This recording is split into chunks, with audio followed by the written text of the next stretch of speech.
Okay, the good news about this section is that we already know all of the concepts. Now all we're doing is putting the last two sections together and solving multi-step inequalities.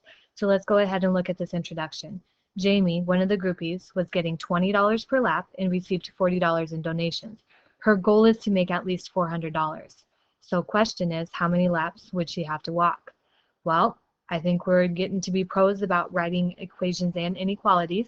So if we look at this, we get $20 per lap plus $40 in donations. We want that to be at least $400. At least means greater than or equal to 400. So notice this is now a multi-step inequality, which means that we are going to add or subtract and then multiply or divide in order to solve for our variable. So first step looks like we're going to have to subtract a 40 over. We have $20 per lap has to be at least $360.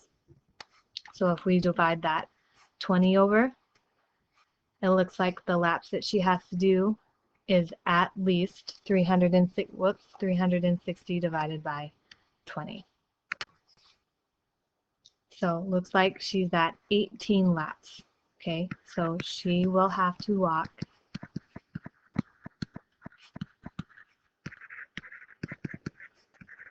at least 18 laps in order for her to reach her goal. So again, we already understand this. Add or subtract, multiply or divide.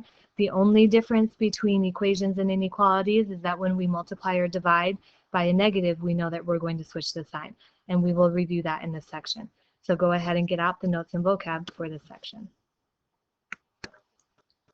Objectives are still the same, solving those linear inequalities, graphing them, solving the real-world problems, and then also writing those inequalities. We just know that now we're dealing with multi-step inequalities, and they can be solved by undoing the operations in the same way you would have solved a multi-step equation. So let's go ahead and jump right into example 1. It says that we're supposed to write and solve an inequality to find the sales Mrs. Jones needs if she earns a monthly salary of $2,000 plus a 10% commission on her sales. Her goal is to make at least $4,000 per month. So the question, what sales does she need to meet her goal? Well, let's go ahead and look at this. She gets $2,000 per month plus 10% commission on her sales, and we don't know how much her sales are. And we understand we don't write percents in an equation. We convert that to a decimal. So 10% of her sales. So her salary plus her commission, she wants to have at least $4,000 per month. So the question is, what sales does she need to meet her goal? And understanding that this sales is how much people are going to buy from her. She doesn't spend this, it's how much they buy. So with that in mind, let's go ahead and again solve this. We are going to add or subtract. So we need to subtract this 2,000 over, which means that we have our 10% sales have to be greater than or equal to 2,000. So since we are multiplying by this, we have to divide by our 10%. So we understand that our sales have to be greater than or equal to 20,000. So she needs to sell at least $20,000 in sales in order to meet that $4,000, because then she'll get $2,000 from her salary plus 10% of $20,000, which is $2,000, in order to get $4,000 a month. Okay, so again, this is just that writing linear equalities and solving real-world problems, translating it and solving from there. Go ahead and try that with guided practice 1. Okay, looking at this, the piece we don't know is the price of a flyer.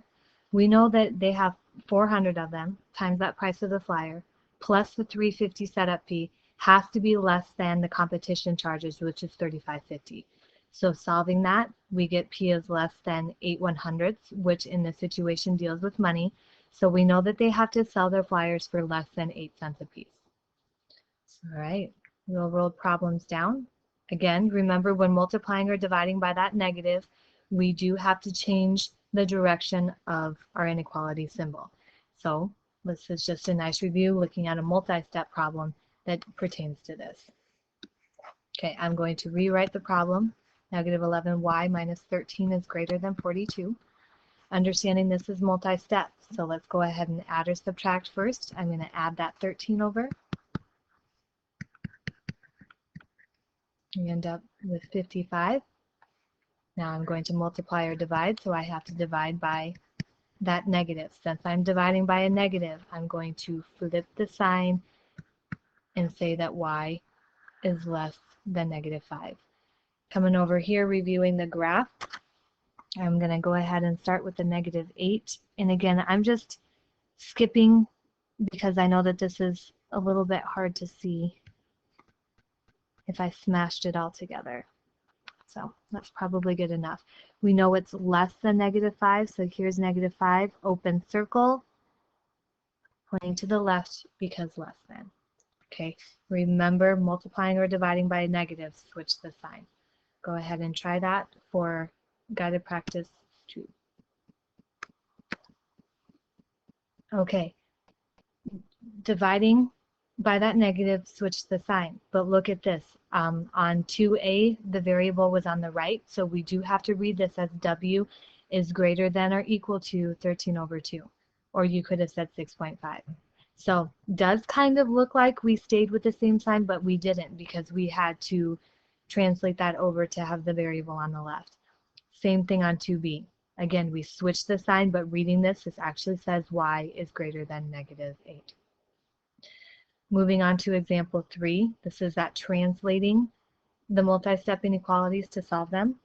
So we're supposed to define a variable, write an inequality, and solve the problem. And when we look at defining a variable, that just gives it, so what we, and we're good at that. When we define variables, at the first one that we looked at with the introduction, we said that L was lapse. Okay, we say that P is price. So in this situation, we're just going to say X equals a number, which sounds kind of weird, but we have to understand that's what define a variable means. Explain what it means. So 5 minus 6 times a number is more than 4 times the number plus 45. So I'm going to translate this above. 5 minus 6 times, well, we know a number is X, is more than, okay, 4 times the number plus 45. Okay, so here's something that some students look at. They see that more than and they want to put an addition sign in there. If there is an is attached to that, we understand that this part right here is an inequality. So slow down and understand that, because yes, more than is addition. Is more than is the inequality sign greater than. So with that in mind, let's go ahead and put this together. 5 minus 6x is greater than 4x plus 45. Okay, so we defined our variable, we wrote our inequality, now we are going to solve this problem. Looks like we have variables on both sides. We know that since one is negative, we're going to add that to the other side to get rid of negatives. We end up with 5 is greater than 10x plus 45. Now we're just going to add or subtract.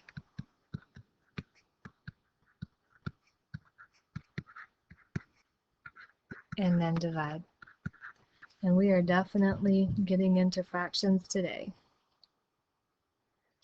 So we're going to go ahead and write this as a fraction, that this is negative 3.5 is greater than x. Remember, we like to flip-flop that, so we are going to say that x is less than negative 3.5. And there we go. So to find that variable, you could say n, you could say L, if that's your favorite number, as long as you say you define what that means. That L means a number. Go ahead and do that with guided practice 3. Okay, here's the good example of the difference between more than and is more than. This is an addition sign, so you should have had 2 plus that 1/2 x is greater than 27. Solving that, we end up with x is greater than 50. Okay, Now we're looking at solving inequalities involving the distributive property, which looks a lot like what we did with dealing with equations. Again, we're going to have to distribute first, combine like terms, add or subtract, multiply or divide. First thing that I'm going to do though is rewrite this so I have room to work.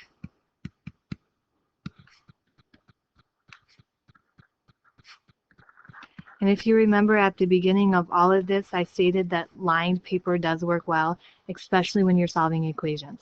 My stuff gets a little bit sideways when I'm dealing with this without lines. So step one we said was distribute. We have 12t minus 20, realizing that parentheses stops the distribution. I'm still adding 7 to that. I know it's greater than or equal to 8t plus 3. I'm going to go ahead and combine like terms on this one side. So I have 12t minus 13 is greater than or equal to 8t plus 3. Then I'm going to go ahead and combine my like terms here, noticing that that inequality is in the way. So I am going to have to subtract that 8t over. So see the difference here. Here I actually combined them by doing the exact operation it told me to. Here I have to undo it from each side. So 4t minus 13 greater than or equal to 3. Now I'm down to add or subtracting. 4t greater than or equal to 16. Then I'm down to multiplying or dividing. So seeing how well this would look on lined paper, keeping everything nice and even. T is greater than or equal to 4. Okay, number line again. Go ahead and start wherever you want, as long as we can see 4 on there nice and evenly. We know that it's greater than or equal to, so that's a closed circle. And we know that it's pointing to the right. Okay, with all of those steps in mind, go ahead and try that with guided practice 4. Okay, distribute, combine like terms, add or subtract, multiply or divide. You should have gotten z is greater than or equal to -3, which is a closed circle. H is less than 36, which is an open circle. Okay, moving on. If solving an inequality results in a statement that is always true, the solution set is a set of all real numbers. And we had that with equations. If it stayed balanced on both sides, we knew that it was all real numbers. This solution set is written as all real numbers x such that x is a real number. That, or we could actually use the all real number sign. If solving an inequality results in a statement that is never true, the solution set is the empty set, which is written as that symbol 0, the null set. The empty set has no members. So with that in mind, let's go ahead and solve these inequalities, and then we're supposed to check our solution. So I see parentheses. I'm going to go ahead and distribute these through. 9t minus 5t plus 25 less than or equal to 4t minus 12. Okay, combining like terms here, this actually gives us 4t plus 25 is less than or equal to 4t minus 12. So now combining like terms, I'm going to subtract a 4t from each side. And notice that my variable cancels out. I'm left with 25 is less than or equal to -12. So remember that if variables disappear, we know that we have some kind of special answer. We have to be able to interpret it to understand it. 25 is less than -12. Is it? No. So this is called the null set, or we have no solution. Okay, there is no number that we can put in for the variable t in order for that one side to be less than or equal to that other side. No solution. All right, moving on. Let's go ahead and try this one. We're going to distribute for both of these pieces. 12m plus 18 less than or equal to, don't forget that 42, plus 12m minus 24. Looks like I can combine terms right here. 42 minus 24 is 18. 12m plus 18 less than or equal to 18 plus 12m. I'm going to go ahead and combine like terms again by subtracting 12m from both sides. And look at this. Variables disappear. I'm left with 18 is less than or equal to 18. Variable disappears. So, special type of answer. Let's go ahead and look at this. Is 18 less than or equal to 18? Why, yes, it is. So, if this answer happens to be true, we are going to say that all real numbers work in this problem.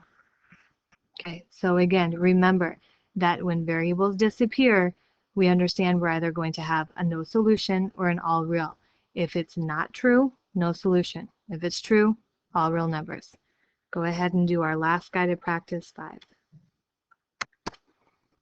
Okay, 5a is all real numbers because we get down to a true statement. 6 is greater than or equal to 6, true statement, all real numbers. 5b, we get rid of variables. We are down to a statement that is not true. 46 is not less than or equal to 5. Therefore, we have a null set or no solution. Okay, so multi-step inequalities, almost exactly the same as solving an equation, except we have to look at negatives, and coming down to our true and not true statements a little bit different than what we had with equations. But I do believe we're ready for the assignment for this section.